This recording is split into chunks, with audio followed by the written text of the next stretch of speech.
billahi minash shaitani rajim. Bismillahir rahmanir rahim. Rabbi shrah li sadri wa yassir li amri wahlul 'uqdatam min lisani yafqahu qawli.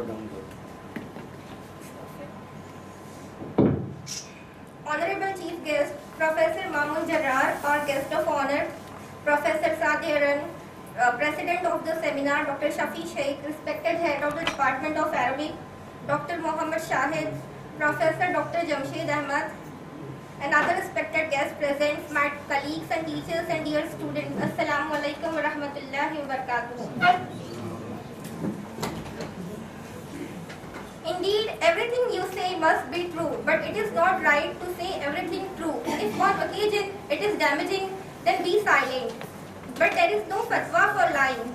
Everything you say must be the truth, but you do not have the right to say everything that is true. By Said Nursi.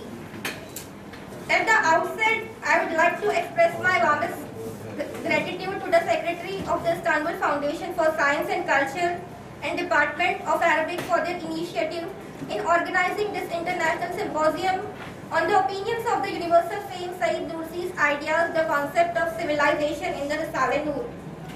Indeed, it is an honor for me to be invited to present a paper at this 4th International Nursi Studies Seminar in India 2015.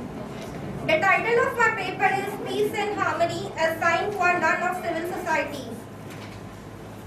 This paper is a simple attempt which will understand the Nursi's ideas on peace and harmony based on Risale-i Nur. My purpose in this writing is to understand some opinions of Said Nursi on Islamic peace, which I am always thinking it. Because as a Muslim, as per the comprehensive understanding of Al-Quran by Said Nursi, I want to know, did Said Nursi discuss the principles of peace? Certainly, in no way this article shall exhaust the subject matter, but it seeks only to draw attention to some aspects that will hopefully, according to Said Nursi, are an inspiration from Risale-i Nur. This article, therefore, is not only a study, but also an attempt to really gauge the true and real Nursi's ideas for peace and harmony as the essential element of civil society. Said Nursi, also known as Badiüzzaman, was born in 1876 in the village of Nur in Bilqis of eastern Anatolia, Turkey. His parents were Mirza and Nuriya. They took to heart their children education on religious study. His oldest brother, Maula Abdullah, was a teacher. Said Nursi was first educated by his oldest brother. Then he continued his study in Sufi gatherings and followed the madrasa curriculum as some scholars. Badiüzzaman displayed an extraordinary intelligence and ability to learn from an early age. Completing the normal course of madrasa education at the early age of 14, when he obtained his diploma. He became famous for both his prodigious memory and his unbeaten record in debating with other religious scholars. Another characteristic Said Badiüzzaman displayed from an early age was an instinctive satisfaction with the existing education system, which when older he formulated into comprehensive proposals for its reforms. He was very frank and forthright in presenting this opinion for the upliftment and welfare of Muslims Ummah and did his job exceedingly well. No wonder therefore he was soon became famous as a modernist, faqih, Sufi, da'i, educator, productive writer and interpreter of the Holy Quran. He was very dynamic and a resilient fighter. Surely Said Nursi was a scholar of his time, very famous and a sincere well-wisher for the Muslim welfare and future. Said Nursi is one of the 20th century's great Muslim Turkish thinker. His intellectual reputation as great thinker among Turkish Muslims can be seen from his monumental work, Risale-i Nur, in which he deeply and broadly discusses the verses of the Quran and Hadith within the context of the real problems of humanity during his time from Quranic perspective. Nursi's understanding of the verses of the Quran in relation to the causes and solutions of various social problems shows that he is a great professor. By his wide knowledge, he would immediately relate the verses of the Quran if he encounters any social problems. He would then discuss the problem with most scholars of his time and with the people in Turkey. Said Nursi said that ideas need to be interpreted according to Quran, and for each period there are norms which needs an interpreter, means mufassir. The Risale-i Nur collection is a thick 6,000-page commentary on the Quran written by Badiüzzaman Said Nursi in accordance with the mentality of the age. Since in our age, faith and Islam have been the objects of the attack launched in the name of so-called science and logic, Badiüzzaman Said Nursi therefore concentrated in the Risale-i Nur on proving the truths of faith in conformity with modern science through rational proofs and evidences, and by describing the miraculous aspects of the Quran that relate primarily to our century. This collection now has millions of readers both in and outside of Turkey. Thanks to the Risale-i Nur, the Turks managed to maintain their religion despite the most despotic regimes of the past decades. Although its author faced unbearable persecution, imprisonment, and exile, while no effort was spared to put an end to his service to faith, he was able to complete his writing compromising the Risale-i Nur and raise a vast group of believers who courageously opposed the oppression and preserved the dominance of Islam in the country. Badiüzzaman understood an essential cause of the decline of the Islamic world to be lacking the very foundations of the belief. This weakening of the faith of Muslims in Quran, together with the unprecedented attacks on those foundations in the 19th and 20th centuries, carried out by materialists, atheists, and others in the name of science and progress, led him to realize that the urgent and overriding need was to strengthen and even to save beliefs. What was needed was to expand all efforts to reconstruct the edifice of Islam from its foundation and belief. Thus in exile, Badiüzzaman wrote a body of work, the Risale-i Nur, that would explain and expound the basic tenets of belief, the truths of the Quran to modern men. His method was to analyze both belief and unbelief and to demonstrate through clearly reasoned arguments that not only it is possible by following the method of the Quran to prove rationally all the truths are the only rational explanation of existence, man and the universe. Badiüzzaman thus demonstrated in the form of easily understood stories, comparisons, explanations, and reasoned proofs that rather than the truth of religion being incompatible with the findings of modern science, the materialist interpretation of those findings is rational and absurd. The importance of the Risale-i Nur cannot be overestimated, for through it, Badiüzzaman Said Nursi played a major role in preserving and revitalizing the Islamic faith in Turkey in the very darkest days of its history. And indeed, its role has continued to increase in importance to the present day. But further to this, the Risale-i Nur is uniquely fitted to address not only all Muslims, but indeed all mankind for several reasons. Firstly, it is written in accordance with modern man's mentality, a mentality that whether Muslim or not has been deeply imbued by materialist philosophy. It specifically answers all the questions, doubts and confusions that arises. It answers to all the whys that mark the questioning mind of modern man. Also, it explains the most profound matters of belief which formerly only advanced scholars studied in detail and in such a way that everyone, even those to whom the subject is new, may understand and gain something without it causing any difficulties or harm. A further reason is that in explaining the true nature and purposes of man and the universe, the Risale-i Nur shows that true happiness only to be found in belief and knowledge of God, both in this world and the hereafter. And also it points out the grievous pains and unhappiness that unbelief causes man's spirit and conscience, which generally the misguided attempt to block out through heedlessness and escapism, so that anyone with any sense may take refuge in belief. Peace and harmony as the essential element of civil society. If we take a cursory glance to the themes of Risale-i Nur, we can comprehend that this was written to reiterate the Islamic values and to expound it, interpreting Quranic verses. Communal peace and harmony is one of the dire needs of this current world, as it is facing many communal conflicts, deteriorating the safety of humankind. Nursi emphasized through his works to ensure peace and love between Muslims and non-Muslims.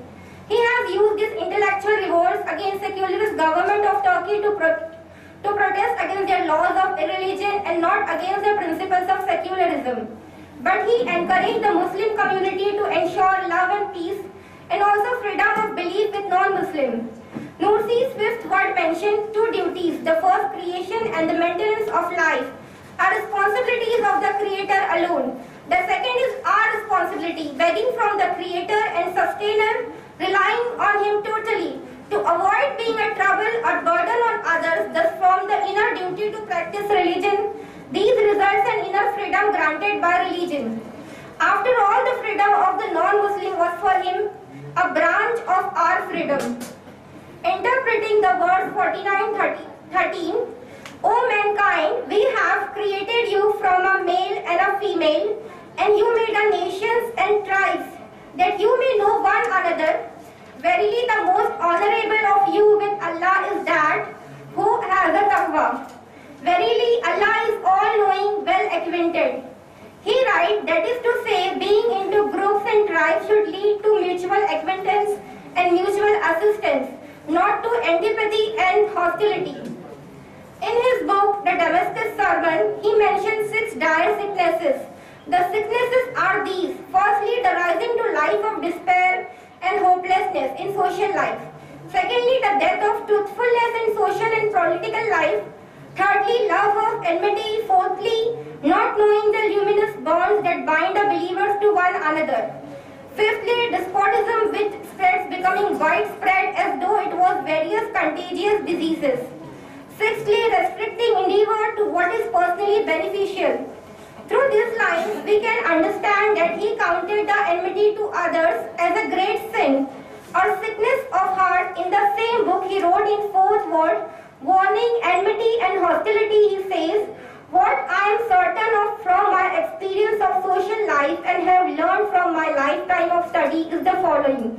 The thing most worthy of love is love. The most deserving of enmity is enmity. That is, love and loving which renders men's social life secure and lead to happiness are most worthy of love and being loved. Enmity and hostility are ugly and damaging, have overturned men's social life and more than anything deserve loathing and enmity and to be shunned. The time for enmity and hostility has finished. 2 world wars have shown how evil, destructive and what an awesome wrong is enmity. It has become clear that there is no benefits in it at all. Since love and enmity are contrary to one another like light and darkness, they cannot truly combine. Love, brotherhood, affection are basic to Islam and are its bond. Fairness and favorable thinking are the things which mark the Islamic character. نرجو من الأخت اختصار الفكرة. Okay. Said Nursi in his book Science of Miraculousness writes that the use of the first person plural in do we worship now Buddha has 3 aspects. Firstly, we worship all of us members and atoms of microcosm, that is myself, by offering the thanks expressed by all members and atoms complying with that which they have been commanded. Secondly, all of us monotheists, we worship you through obedience to our Sharia. And thirdly, all of us beings, we submit totally to your supreme Sharia of creation and we prostrate in bewilderment and love at the throne of awesomeness and power. Through classifying this verse into 3 aspects, he concluded all human beings, irrespective of communities and religions, to the column. In short, Said Nursi traveled through the ways humanity and dignity throughout his life by words and by silent actions. He invited all mankind to the Quranic path of humanity and fraternity to take steps forward to build an illuminating future shoulder to shoulder despite of any religious or communal sects. He protested against the most horrendous enmity and hostility and discouraged to stage a revolt against, because it will render to the heavy loss of human lives. It is appreciable that Said Nursi made this best endeavor extracting the ideas from Quranic verses and introducing these, coping up with today's demands. According to Said Nursi, those who seek everything materially knows only what their eye sees, and such eyes are blind in spiritual matters.